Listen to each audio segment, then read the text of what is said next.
I did a poll yesterday asking who is the worst person.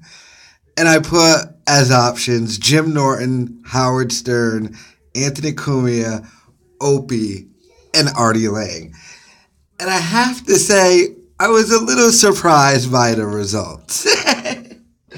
So, Tits McGee Opie took this thing running away. Number one by far.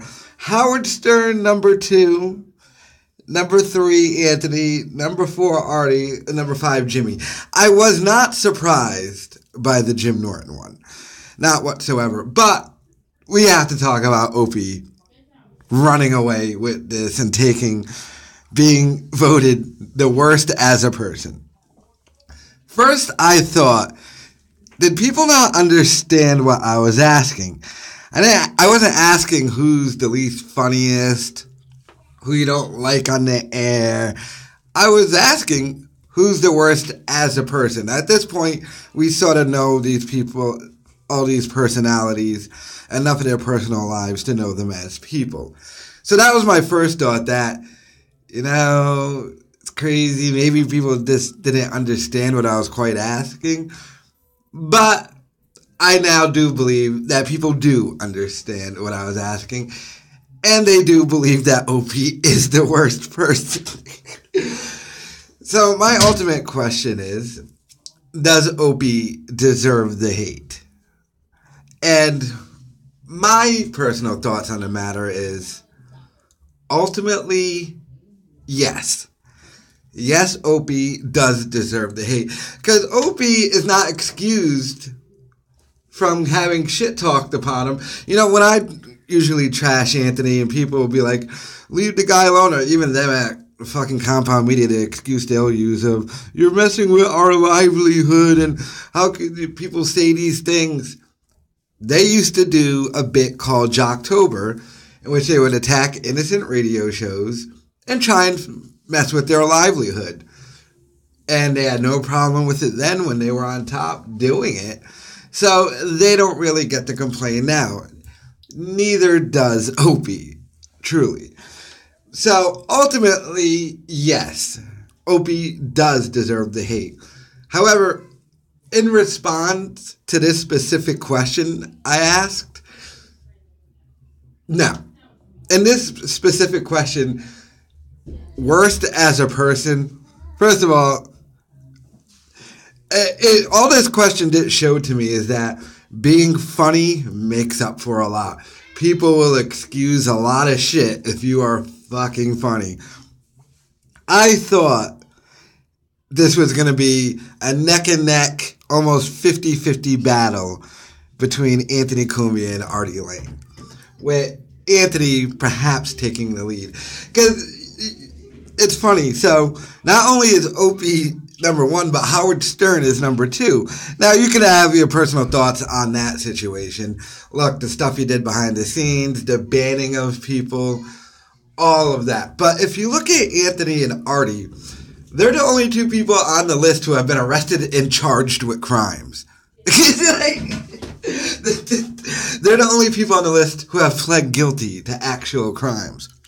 Now, I have no personal, I pled guilty to crimes, shit. But in a list compared to people who haven't, you would think just by default that they would be, like I said, the battle would be between them two. I mean, and the reason why I thought Artie might take it, I thought Anthony ultimately would take it, but if Artie took it, I would have been like, well, he's currently going through it. I mean, the dude just freaking popped on 2 drug tests, on probation, then went to court and popped on the drug test they gave him in court. And the dude has no nose. Like I said, he looks like the guy from the game Operation. His nose doesn't exist. His physical prowess shows what kind of person he is. Now, he might be a nice guy, but, I'm at one of the mindset, how nice of a guy is he really?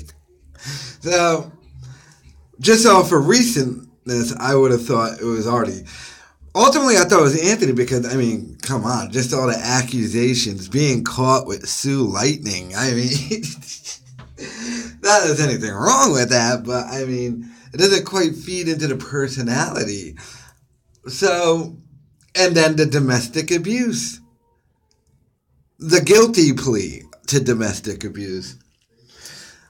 All of that. So, like I said, a little shocked. I knew Jim Norton wasn't really going to get anything. I mean, his personal life's his personal life. Take what you think of him backstabbing Opie to usurp him from the morning show. And then Opie got fired. That's whatever. It's not. I consider that more professional shit. But, I mean, Opie really did take it all running away. So, for this specific question, I'd say no. But at the end of the day, Opie doesn't get to complain. Neither does Anthony, though. And neither does Jim Norton. So, if Opie looked at this poll, it's like, what the fuck, brother, man? I went back and listened to that video when he goes, hey, damn, brother. I'm like, yuck. No wonder why people are voting for this guy to be the worst. But he ultimately doesn't get to complain because he did Jocktober and he did shitty things. I mean, he stomped on a homeless guy's cake. I thought it was hilarious and it was bit and it was funny and stuff. But, I mean, that might have something to do with the voting. Although, all the people who voted Opie, not one of them hit the comments and said that was the reason why. But, ultimately, he does deserve the hate. I found this one very interesting. I noticed some people said, why didn't you put Sam Roberts? Let's be honest, dude. I could have replaced Jimmy with Sam Roberts, but he still would have received the last amount of votes. So, I mean, and when I ask the question, who's the worst person, I don't mean who do you not like on the radio, dude. Like, there's a bunch of you, like, I don't like friggin' Man-Cow, but I don't think Man-Cow is beating up chicks and has no nose from doing heroin or anything. But, like I said, being funny, apparently, with the audience they have spawned, and I'm part of it, lets you get away with a lot. And I guess a lot of people just can't separate that. And like I said, ultimately, Opie does deserve hate. This question, no. Howard Stern won. Now, most of the people who subscribe to me are O&A fans, so I understand why he reached number 2. Because of the gag order and the war going back and forth. I have some Stern people who follow me, but not that much. And the Stern followers who do follow me, I think also agree with us with Stern. And he's gotten very, very lame with the Marcy Turks. And, like, if you look at Stern, like, he banned Gilbert Gottfried. Like, he made his show terrible. It got him number 2, but Opie took it away. So, now, Opie, if you look at his podcast, it is gaining steam and becoming more successful. Just for the fact of there's ads on there now. May not be your cup of tea. Damn sure ain't my cup of tea. He's smart for doing he'll do like a minute of trashing in a 2-hour podcast. And this way you gotta actually listen to the whole goddamn thing to actually hear it. But a lot of them really aren't that good. But like I said, Tax really isn't that good. And Jim and Sam really isn't that good. And ultimately, I'll come back to this. I just missed the goddamn Opie and Anthony show.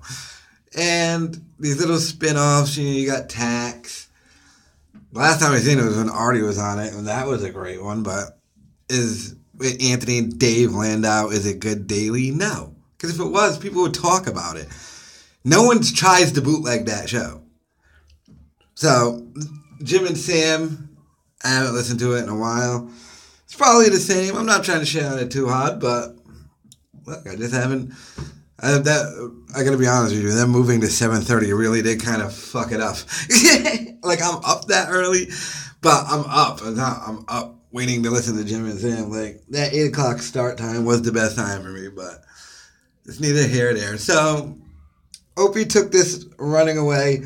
I do agree, ultimately, he does deserve the hate. But for this specific one, I'd say, nah, he doesn't really deserve as much hate and confined to this question. It should have been Anthony or Artie, but they got the Opster, and he's the worst as a person, according to yous.